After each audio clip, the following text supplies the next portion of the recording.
इस वीडियो को बहुत गौर से देखें, ख़ास तौर पर किचन में काम करने वाली ख़वातीन को मैं कहती हूँ कि वो किचन के अंदर खाने पीने की सब चीज़ों को हमेशा ढाँप कर रखने की आदत बनाएं।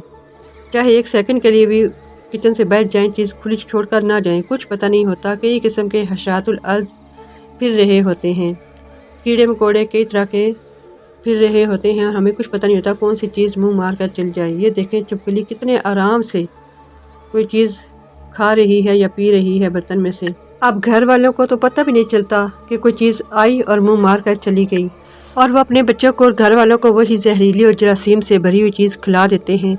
ये बहुत ख़तरनाक सूरत हाल है, इसलिए हमेशा अपने खाने पीने की चीज़ों को ढाँप कर रखें। थोड़ी सी लापरवाही करके अपने बच्चों की और अपने घर वालों की ज़िंदगियों को दांव पर न लगाएं।